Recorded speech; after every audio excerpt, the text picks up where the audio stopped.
Hey guys, what's up?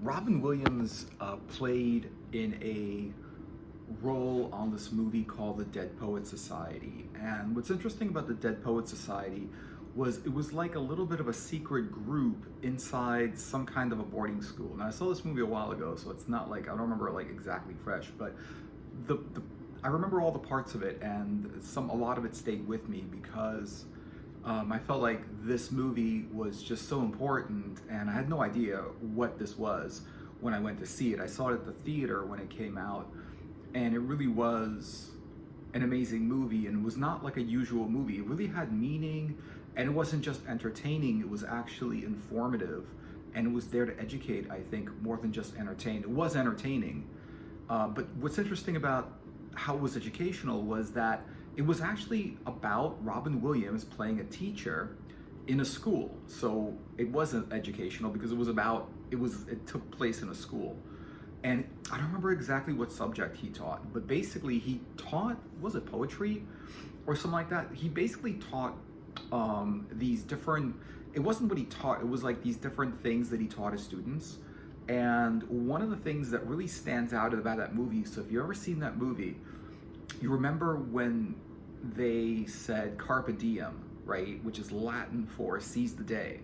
And what's interesting is that seize the day is seriously probably one of the best advice you can ever give anybody. Seize the day, which means like, today's a day, you have an opportunity to do anything, seize it. Take your opportunity and do the thing that you want to do. Seize the day.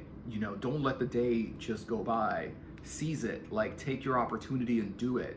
Do what you have the opportunity to do.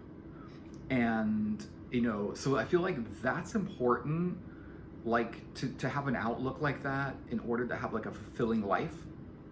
Because if you don't seize the day, if you don't like take advantage of your opportunities, you're gonna lose the day. You're gonna lose all of your opportunities, and anything that brings you forward or advancement, you're gonna lose all that. Unless you really have the mentality where, take charge, seize the day. And I think that's just like so important because a lot of times movies nowadays really, they don't tell you, they don't really mean. Some movies mean a lot, and maybe there's a love story in there, maybe there's like some kind of more morality in there. And some movies have some meaning to them, but a lot of movies are just entertainment and they have a story. And I feel like a lot of movies, their only purpose is to keep you watching the movie, just be addictive enough to keep people watching. So they will do things like change the plot around. So there's always a twist. Every episode is a plot twist, or every, like half hour into the movie there's a plot twist where like things are going this way and all of a sudden something happens and now they're going in a totally unexpected different way, and it keeps you watching, it keeps you hooked. Like cliffhangers. If there's a clip, you watch a cliffhanger, now you have to watch the next episode because there was a cliffhanger and you want to know how it gets resolved and stuff like that. And even though like some movies can be not that great but still addictive because you want to know what's going to happen next, because the story is so good and compelling. But with this one, it's real interesting that that he not only like taught the class, Robin Williams, but it's one of the non-comedic Robin Williams roles I ever saw, because at the time Robin Williams was doing just comedy. I know like after a while he did like other stories that weren't comedy, like Birdcage, Jumanji. It wasn't really comedy. Jumanji was a fantasy. Birdcage was also like a story, it was a fiction. Unless there was some kind of reality to that story or whatever. And so like Robin Williams plays this teacher and he's got this class. And I think what Robin Williams does, he also seizes the day. He seizes his chance to be a real teacher and make a good impression on the students and tell the students real advice, something that they could use in their life to actually have fulfillment. Not just like something that happened in history, and that's, maybe it's important to know, but is it really going to like make your life amazing by knowing this fact about something that happened in history. It might be important to know, maybe so that history doesn't repeat itself in a negative way, or you learn from it somehow. But in this movie, Robin Williams was teaching his kids outlook, how to think, how to really, he was inspiring them more than teaching them facts. So something like Seize the Day, it's not only great advice, it's inspiring. Once you hear that, you don't forget it. Once you hear Carpe Diem, Latin for seize the day, you don't forget it. You don't forget that concept, because every time you're thinking, am I seizing this day? Am I really taking as much advantage of this opportunity, this day, as I can, right? And do the thing that I can do at this time, It's interesting, because a lot of times, people do not seize the day. They lose their opportunities, right? Say there's, you walk in the park and there's an attractive person that you're attracted to, and you don't approach them, you've lost your opportunity. That could have been a date, potential romance, but never knew, because you didn't take advantage of that. You didn't seize the day, and that's important. If you just look at it that way, you can pretty much apply Carpe Diem to anything, relationships, career, right? Everything in life, like, kind of hinges on that concept, where take advantage of your opportunities or lose your opportunities, So that's one of the things he taught his kids. The other thing he taught was, I'm not exactly sure of the exact words, but the exact words don't matter. He said something like that the world is a play, and I am to contribute a verse. It's like there's this commentary happening in the world. There's people talking, and people saying, creating this play, creating this drama by talking and contributing, by saying what they think, their opinion, their outlook, their beliefs, their truth and their true self. And you get to contribute a verse, which means you get to add to that. You get to put your own voice into the voices of the world. All of the voices of the world that say this and say that and say the other thing, you get to contribute a verse. You get to say what you think, say your opinion, say your outlook, say what you believe, or say what, some part, or give some part of yourself verbally, or in some other way where you contribute a verse, you say something. It's just like, you don't want to look at the world as being a play that you're not part of. But when you contribute a verse into the play of the world, then you are part of that play, because you contributed a verse. So you're part of the play of the world. You can choose to not say anything and not really take a part in the play, or the drama or whatever, or you get to say something and take part in the play of the world, in what's happening, and you get to say your opinion and stuff like that. And so that's really interesting that he didn't say, like, you get to do all this unreasonable stuff. He just says you get to contribute a verse, you get to say something, you get to state your belief or your opinion or what you want to state. You get to say something, because the world is like just people saying stuff, basically, and they're saying it together, and they're saying it like a drama, like a story, like like a nonfiction sort of like story that's unraveling as you, day after day, day by day, it's unraveling. Just like people are talking, the story's going on and on and on, and you get to add to that story. You get to say something in response to that story. And that's interesting, because you get to add to the story of the world. It's such a positive way to look at everything. And so we taught that. And what's interesting that this was a pretty strict school, and what happened later on in the movie, which was that he got in trouble for doing that. He got in trouble because his students, now I'm not sure I think the Dead Poets Society was a organization, it was like a club that he was in when he was a student in that school. Pretty sure that's what it was. And there was like photographs and pictures, and basically the Dead Poets Society, so the kids decided to create another Dead Poet Society. And the Dead Poet Society was the kids, they got together at night, they grabbed some beers or something like that from somewhere. I don't know where they got the beers.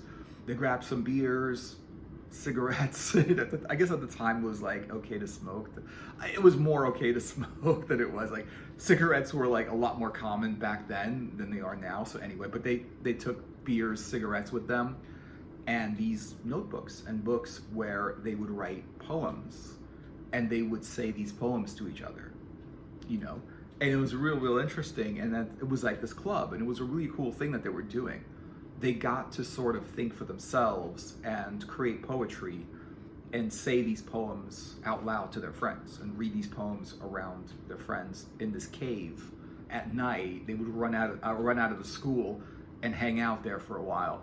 And this was not allowed. The school was strict. The school was like, no, there cannot be any secret societies, or not really. It wasn't really a secret society. It was more like a secret club. It wasn't that big of a thing that it was just like a secret society. It was a club.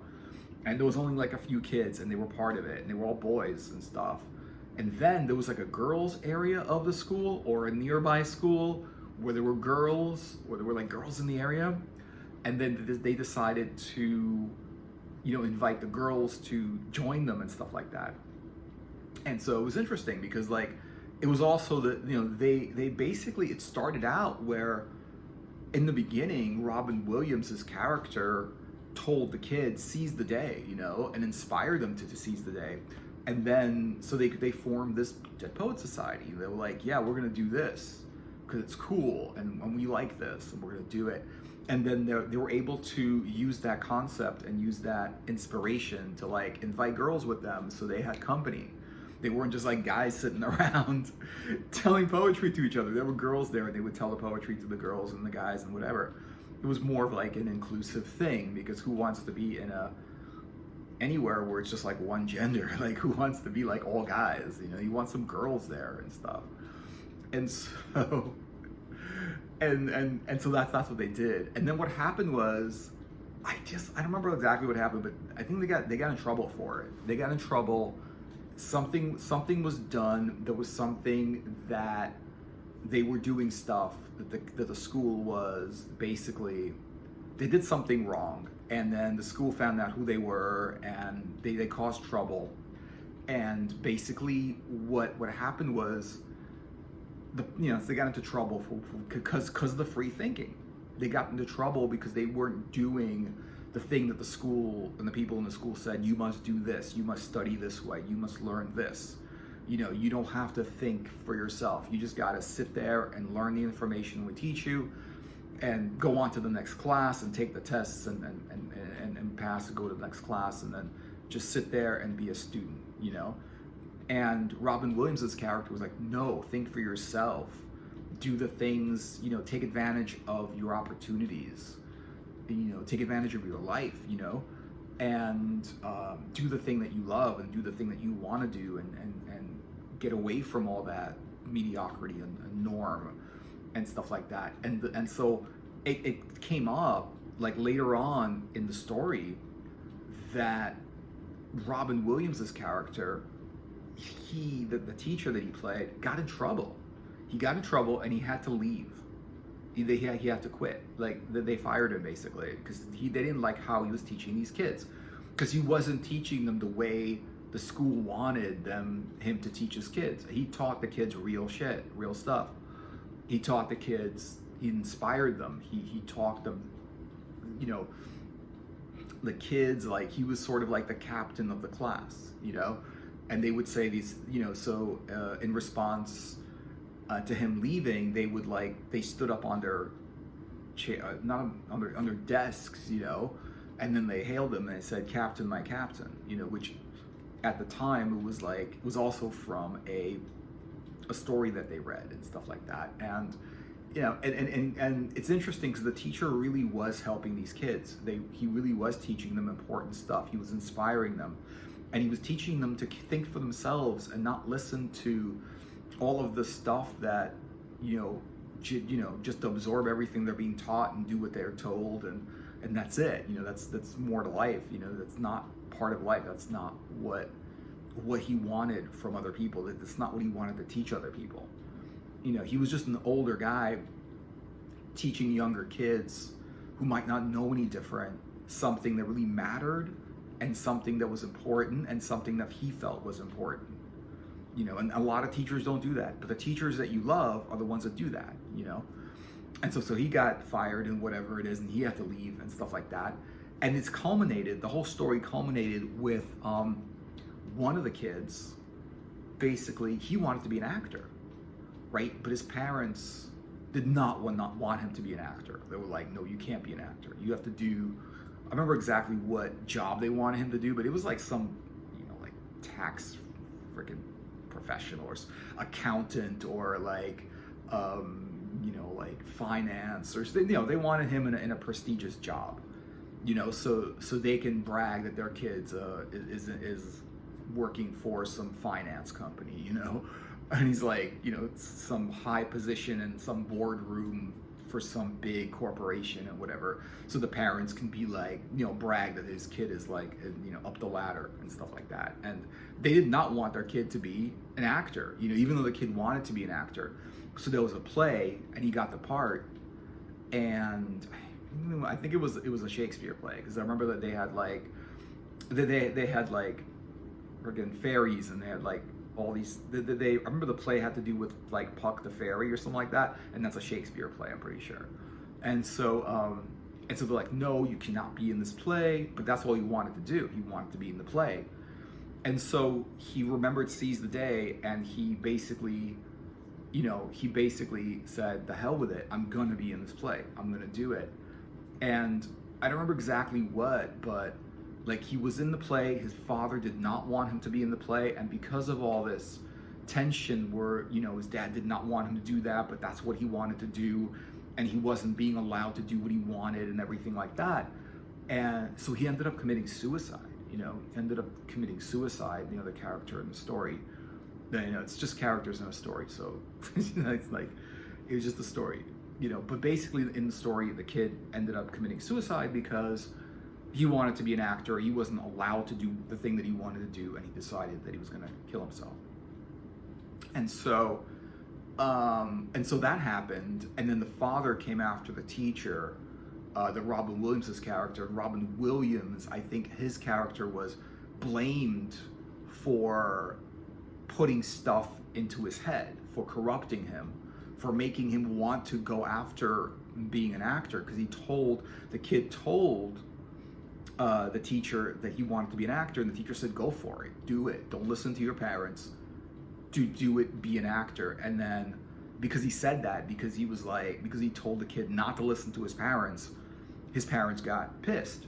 Like, why is this teacher telling their kid not to listen to them when that, you know, they want their kid to do what they're, you know, to be obedient and do what they said for him to do. And the kid was like, and so Robin Williams' character obviously got in trouble for that, and he was fired.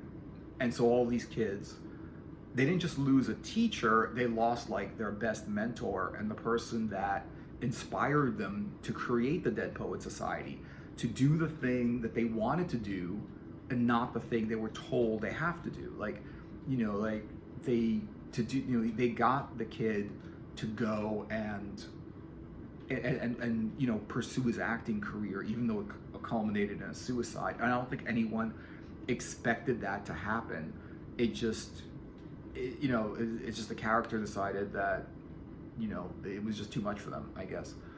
But so to the dismay of the whole class, the teacher that gave them the most value had to leave, and now they were stuck with these other teachers that were just going to teach them, you know, read this book, you know, like, remember this, take this test, whatever it is, that, you know, the dogma of you know, an educational system, like the way they were going to be taught, like in you know, without really just being taught stuff, to memorize things and to remember stuff and to history and whatever else that they were being taught, you know, but not real stuff, not important things like Outlook, or important things that were actually going to add to their life, or concepts or philosophy You know, they weren't being told seize the day anymore. They were being told do what you were told, do what you know, do what I say you do, and not do what you really feel. Do what you want. Make your highest dreams come true. They were no longer taught that. They were just taught, you know, do what I say. I'm a teacher. Do what I say. You know, like I'm the older person. And so like it's just it's a very, very interesting story. It's sad after a while. It became sad. I mean, the story ended very, very sadly with the suicide of one of the kids. But it was just an interesting story, and I think it was very, very important, this whole concept, because I know, like, a lot of times there are these different teachers in schools. One teacher is going to want you to think for yourself and teach you how to think for yourself, rely on yourself, give you a positive outlook, or cultivate your own positive outlook. And another teacher is going to say, study, remember what I say, do what I say, be obedient, and, you know, do what is required of you as a student, you know. And so and there's always, like, you know, obviously most of the time that the charismatic teachers are the ones that are telling kids to think for themselves, and the other teachers, you know, the ones that say do what I say is the teachers that nobody likes, you know, and just people, all the kids hate them. And it's just like a very, very interesting, I think in this whole story, there's a lot, I think the point of the movie was to inspire people, and to inspire people and show them, to just sell them about a lot of very, very positive philosophy, very, very positive ideology, inspire them to be their best self, and inspire them to take advantage of their opportunities, and think for themselves, and do what it is that they love, and do cool stuff, rather than just do what is expected for them when that is not in their own best interest, or that's not really what they want to do with their life. You know, it's more of a story of pursue your dreams, rather than, you know, have other people tell you what you can and cannot do, right? And I think that's what it is, like, pursue. And I think the story's point was pursue your dreams, pursue your opportunities. And also, I think the story's point was, as you know, as a teacher, when you get into the role of teacher and you teach kids, teach them to think for themselves, teach them positive things that will enhance their life and make them, you know, think freely, rather than just tell them what to do. Because a lot of adults, you know, they're just like, oh, you're a kid, I'm going to tell you what to do. But that doesn't do anything for the kid, right? It just makes the adult in charge, you know. So anyway, so yeah, it's a really, really interesting story. Let me know what you guys think, if you've seen that story or not. Thanks for watching. I hope you enjoyed the video. Like and subscribe and share and all that good stuff. And I'll see you guys in another video later. Thanks for watching all the way, by the way.